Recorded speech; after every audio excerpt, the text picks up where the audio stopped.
Bismillahirrahmanirrahim. Assalamualaikum warahmatullahi wabarakatuh. Alhamdulillah hamdan katsiran tayyiban mubarakan fih kama yanbaghi li asma'ihil husna wa sifatihil ula wa wahdaniyati. Wa usalli wa usallimu ala qaidati wa qudwati wa qurrati aynina Muhammad bin Abdullah. Asyhadu an la ilaha illallah wahdahu la syarikalah wa asyhadu anna Muhammadan abduhu wa rasuluh la nabiyya ba'dah amma ba'd. Alhamdulillah, tiada kata yang patut kita haturkan kecuali untaian rasa tasyukur kehadirat Allah Subhanahu wa taala yang telah memberikan hidup dan penghidupan kepada kita manusia yang ada di bumi ini. Salatullah wassalamuhu semoga tetap tercurahkan kepada Nabi kita Nabiullah Muhammad sallallahu alaihi wasallam.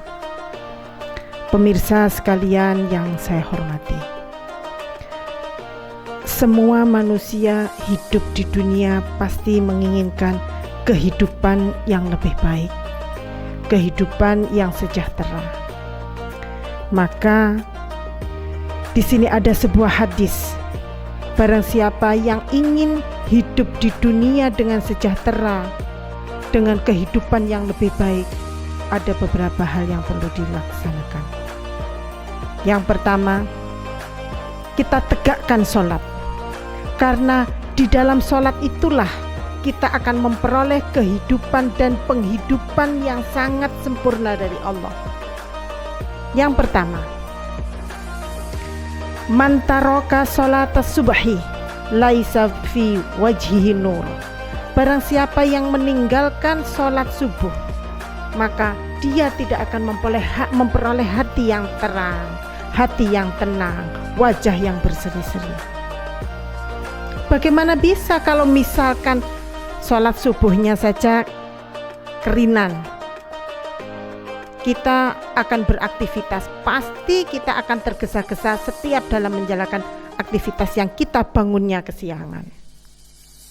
Ketika anak kita, "Ma, sarapan," tapi kita tergesa-gesa untuk beraktivitas yang lain, maka anak yang menjadi sasaran. Mungkin dibentaklah, mungkin suami tidak teropenilah, dan lain sebagainya. Yang kedua, wa man taraka sholatat duhri laisa fi rizqihi barakatun. Barang siapa yang meninggalkan sholat duhur, maka rizkinya tidak menjadi rizki yang barokah. Kenapa kok pada sholat duhur? Karena pada sholat duhur inilah biasanya kita sebagai manusia tetap beraktivitas dalam rangka mencari ma'isyah kehidupan kita. Yang pedagang di pasar biasanya masih sibuk bungkusi gula lah, bungkusi terigu lah, bungkusi beras dan lain sebagainya. Sehingga dalam kondisi mungkin pakaiannya kotor dan lain sebagainya. Kadang-kadang karena terlalu banyak pekerjaan sehingga lupa, tahu-tahu sudah jam 2.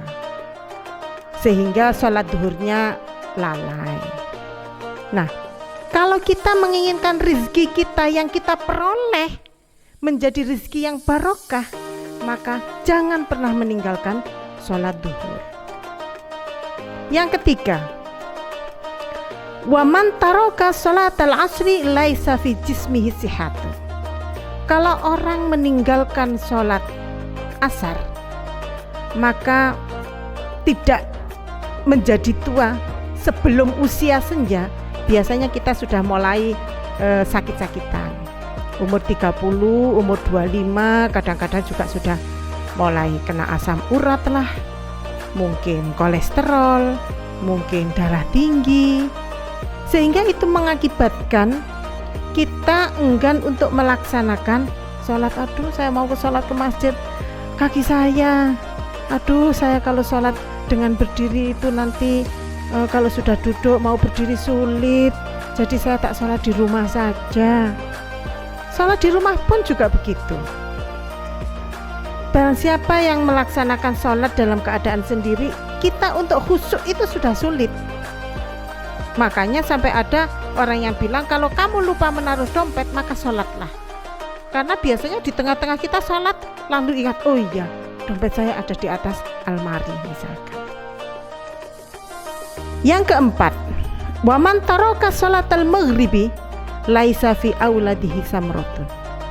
Kalau kita ingin memiliki anak yang solih, yang solihah, yang bisa diharapkan di dunianya dan kita harapkan di akhiratnya, maka jangan pernah kita meninggalkan sholat maghrib. Kenapa? Karena biasanya sholat maghrib itu anak sudah selesai beraktivitas, yang biasanya main bola biasanya sudah pulang, bapaknya yang kerja biasanya sudah sampai di rumah, ibunya sudah selesai menyiapkan urusan rumah tangga. Sehingga kalau sudah waktunya maghrib, ini adalah sebenarnya quality time untuk keluarganya. Nah, setelah habis sholat maghrib, kita bisa berdialog dengan anak. Nah, gimana tadi sekolahnya? Permasalahan yang dihadapi apa? Kesulitannya apa? Yuk kita review pelajarannya, kita baca Quran bersama. Bapak juga begitu. Karena sudah lelah habis kerja, kemudian mandi, kemudian sholat maghrib, menunggui anak dan istrinya, bercengkerama. Ya apa ya tadi kerjanya gimana? Dek gila. Inilah kalau sebuah keluarga sudah terjadi yang seperti ini, berdiskusi bersama, belajar bersama, beribadah bersama, membaca Al-Quran bersama, insya Allah keluarga ini akan menjadi keluarga yang harmonis dan anaknya menjadi anak yang samroh, anak yang barokah. Yang kelima, waman taraka salatal isya'i laisa fi naumihi rohatun. Barang siapa yang meninggalkan salat isya, maka tidurnya tidak akan bisa nyenyak. Karena apa? Karena dia masih memiliki tanggungan. Waduh, saya tadi belum salat isya. Jadi ketika dia terbangun, ketika dia tidur pun dia masih merasa ada beban karena belum melaksanakan kewajibannya, yaitu melaksanakan sholat isya. Disinilah bahwa sebenarnya rangkaian kehidupan kita sudah diatur dengan adanya sholat. Sholat 5 waktu ini yang akan mengangkat, yang akan memperbaiki hidup dan penghidupan kita. Karena setiap saat kita akan melakukan suatu kesalahan, maka kita sudah absen dulu dengan Allah. Yang tadinya jam 12 kita ini waktunya meeting, waktunya marah-marah sama anak buah, sama karyawan kita, waktunya marah, ternyata sudah mendengar azan. Maka kita ambil air wudhu, kemudian kita sholat, maka terjadilah calling down emosi kita. Inilah, oleh karena itu siapa saja yang menginginkan bahwa kehidupan kita semakin baik, maka perbaikilah ibadahnya, perbaikilah sholatnya, perbaikilah perilaku kita, khususnya perilaku kita secara horizontal maupun secara vertikal.